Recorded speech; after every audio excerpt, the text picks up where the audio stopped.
Hey guys, UnoPro here, back with another Let's Talk Duelyst, and today is a big one, randomness in Duelyst. So why am I doing this? Well, if you never go on any Reddit or Discord Duelyst, you probably won't know, but basically massive discussion throughout the community about randomness, and this has all been sparked mainly by Grinch's new card that has been revealed, and it's quite a random card, so it's 5 mana, 5/4 that pulls a random artifact from anywhere in the game and it costs 2 less. And people really didn't react very well to this card. They thought maybe it'll be a bit fun, but it's RNG very similar to some Hearthstone cards that people really wanted to avoid, and was one of the reasons they came over from Hearthstone.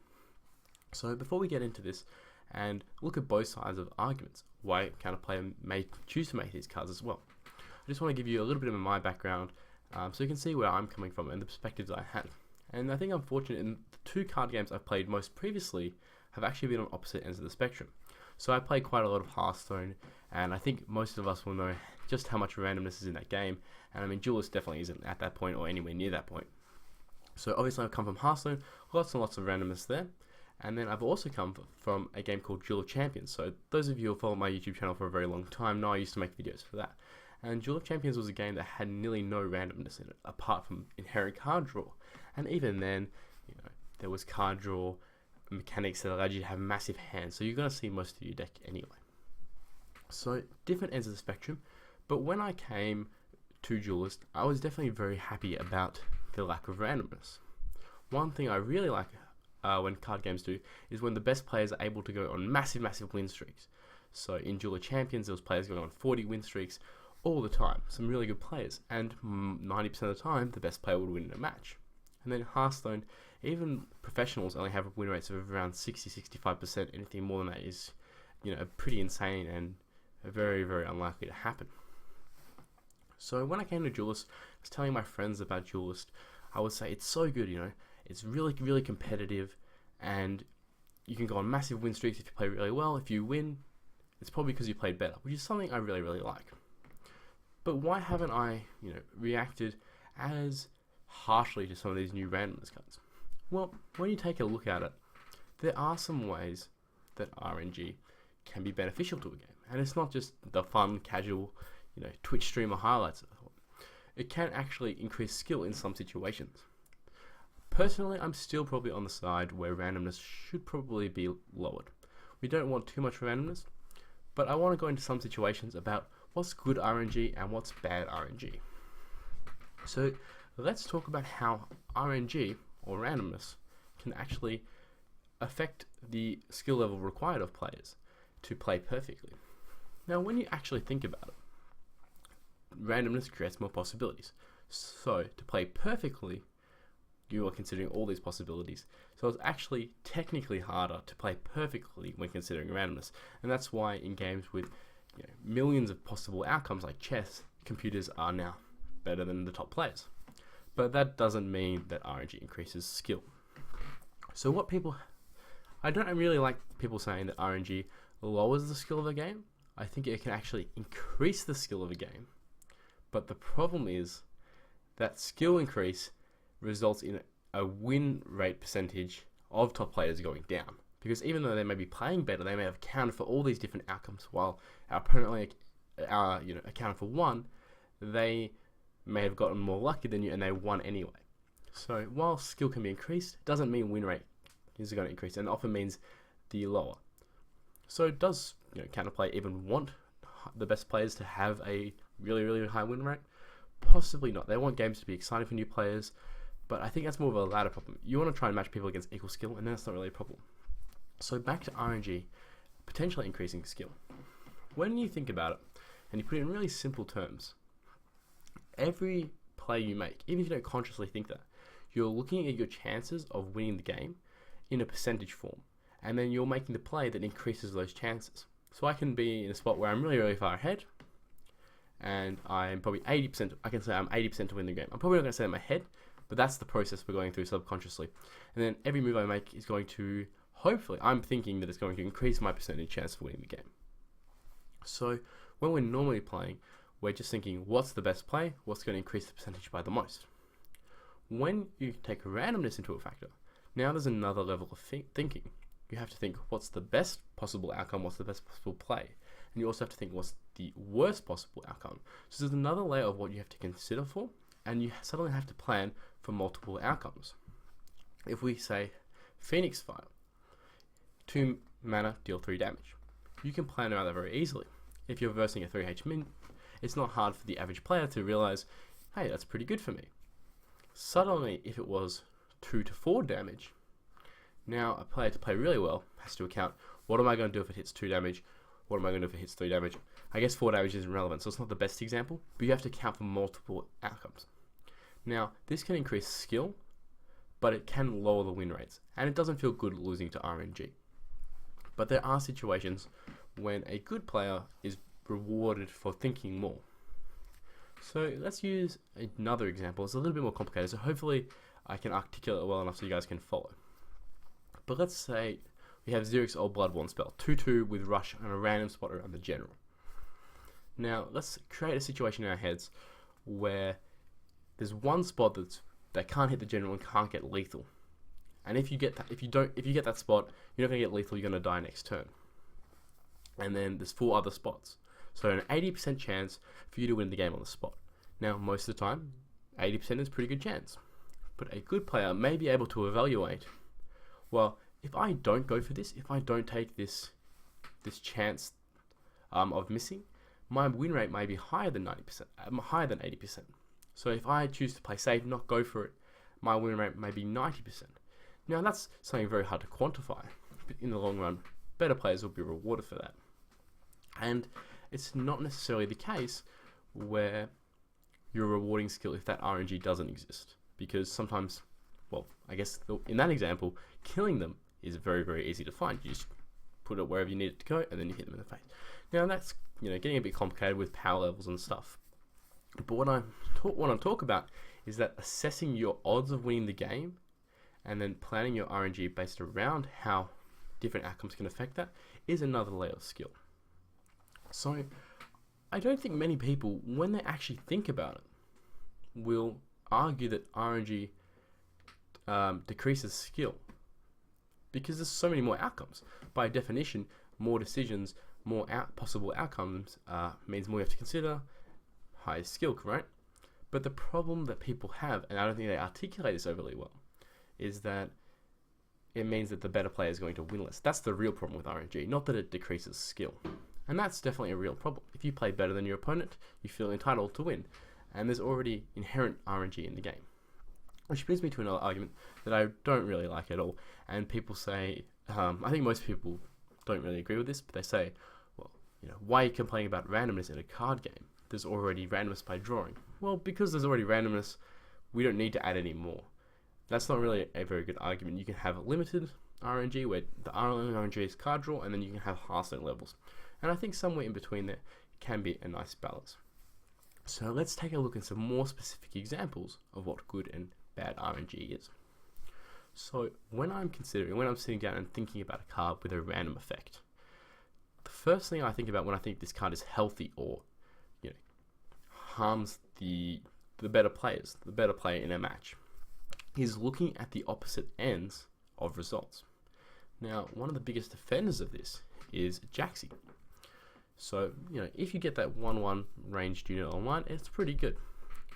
But the problem is the results of the card are opposite. If you get it in your own side, oftentimes it'll live forever. And then oftentimes if you do it on turn 2, it's going to die for free. So those two possible outcomes are extreme opposites of each other. There's no middle ground. So the outcome of RNG will have a much bigger effect. Whereas if it was, spawning in a space around the general, then suddenly the outcomes are much closer together. And there's also another factor, is that how much can RNG be mitigated? So with Jaxi, you can, put something in a corner to stop that being a potential spawn, which is something that comes up decently enough, but not that often. So when I'm assessing if RNG is good or bad, there's two main factors. How extreme are the possible outcomes? How much can they differ? And then also how much can they be mitigated? And I think this is where people have a problem with cards like Grincher, where there's very little way to mitigate. It's drawing from a random pool of cards. You can't stop that. So if you get a Sunstone Bracer for 0 mana, that's already 0 mana, you just count by 2, that's pretty terrible. Or if you get Arclight Regalia, for 2 mana, that's very, very good. So that's kind of where people's problem comes in, where they can't mitigate it, and when the opposites are so extreme. But that doesn't still mean there can't be skill involved, because as I've said, randoms can increase skill, but it doesn't reward the better player, and that's really the main problem with it. So you can play around it. First thing I'm going to do when Grinch comes out is take a look at all the possible artifacts and assess how many cost 2 mana or less. Because if it's 2 mana or less, then I can play it on turn 5 and equip the artifact. So I've already counted what are my chances of being able to play the artifact. Then I can look at what cards won't be playable and say, well, if I get one of these cards on 5 mana, is that going to be the best play? Because I'm only then developing a 5/4. So in that situation, I have to plan around different possible outcomes. Now, even if I plan out these, I may still get the one that I don't want, and that can harm me, and that's probably not a good thing.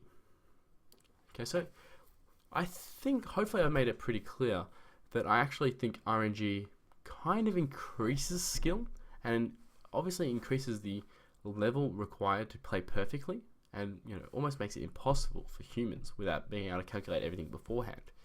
But the problem is that it lowers win rates, and it doesn't reward the better player. Okay, so a lot of us are competitive players. We want to be rewarded for when we think we've played better, and we want the better player to win. We don't want to turn it into Hearthstone. But it's not all about competitive players, unfortunately. And I believe Counterplay is making these decisions because they want to appeal to a wide fan base. And at the end of the day, even if these cards do lower potential win rates for the better player, it still may be a good decision for Counterplay if it increases the overall fun that people are having. We can have the most competitive game in the world, but if we're not having fun, the game isn't going to go anywhere. So I think that's more the reason. I don't really think that Counterplay is just doing this to try and copy Hearthstone. I think they are trying to make the game more fun, and people will start to try and... Okay, that wasn't worded very well, but I think same with Sworn Sister and Grinch's Z is that planning becomes a very important part of it.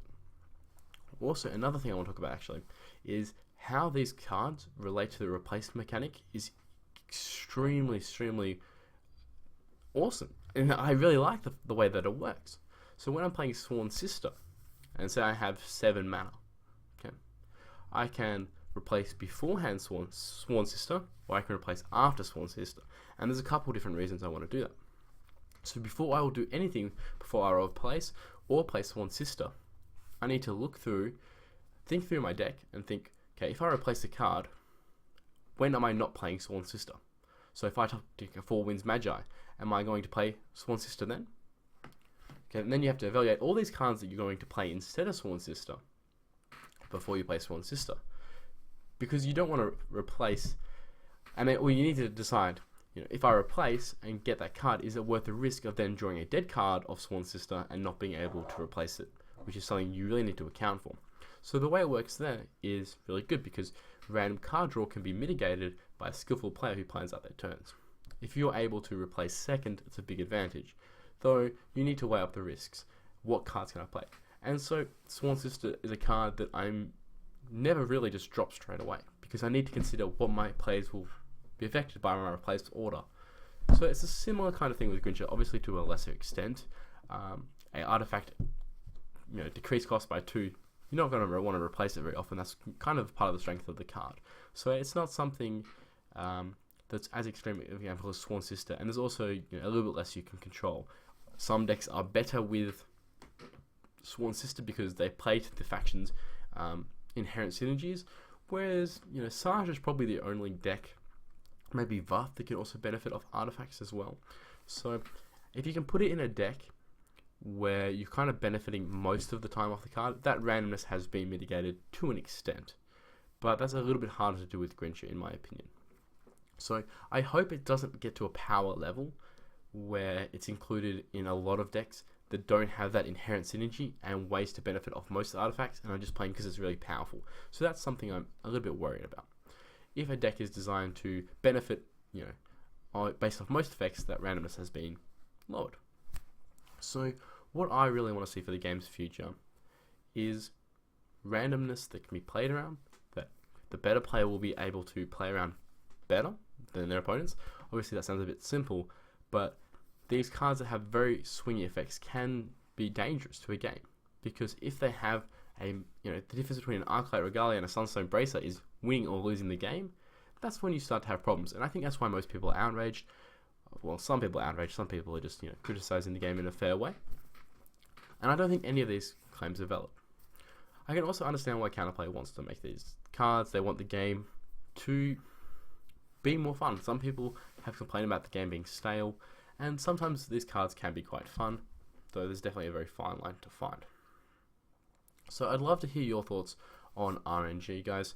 It's a very, very touchy subject. I personally not a big fan of RNG. I don't really like playing these really fun, gimmicky decks, but sometimes it can be fun in small things. And I really like the way it works with the replace mechanic, so I don't mind when it interacts with the replace mechanic well in the way that Sworn Sister does. And then also there's some situations where especially with stuff like Xerx's Bloodborne spell. Actually, one example I would really want to talk about was in my latest Abyssian video. I don't know if any of you guys have seen it, but this is basically my first video with Lilith, who's using a random Bloodborne spell. And I spent so much time on every turn I had to use my Bloodborne spell, because if I was just thinking, what is the best positioning for my Wraithlings? Okay, this is also including I was against Faith, so that decision of what's the best positioning is a lot harder. But if I can just think of what the best position for my Wraithlings is and then do it without randomness, that doesn't take as much thought. I just think, okay, maybe I want to play them safe, maybe I want to play them aggressively, and then play them in the best spots there. But if I'm including that random element, then suddenly I have to think, what's the best outcome? What's the best way to get to that outcome? Do I move first or do I move after? How much is moving first going to affect the position of my general or increase the chances? So definitely can increase the amount of thought, and I'm pretty fine with stuff like Lilith and Xerxes, because you can play around it to an extent and adds a lot of possibilities. And if you lose that randomness battle, most of the time it's not going to be game deciding. I don't really like the cards like Mini Jax where the result, or like Jaxi, where the results are such polar opposites that it can really decide games based on a coin flip. And I think a lot of players feel the same way. So guys, hopefully I've kind of played devil's advocate a little bit and talked about good RNG, bad RNG. Try and consider how you can play around RNG. One mentality I like to have when I feel like I've lost a game to bad RNG is I'm not allowed to be salty until I'm sure that I played that game perfectly. And maybe I could have played around RNG a little bit better. Maybe I could have mitigated that to an extent. So maybe go over your replays and think, was there something else I could have done? Because sure, we all lose to a Mechazor out of a Chimera every now and then, but there's always some way you can mitigate RNG to an extent. Anyway, guys, I'm also going to actually do a giveaway. I have a couple orb codes from Team Wars and tournaments and stuff. So if you want a chance to win an orb, just comment below. I mean, I would recommend that you comment about your thoughts on randomness, but if you just want to comment anything, you don't have to watch the full video. That's completely fine. It's not an issue. Anyways, I hope you enjoyed my thoughts. I look forward to reading yours, and I'll see you next time.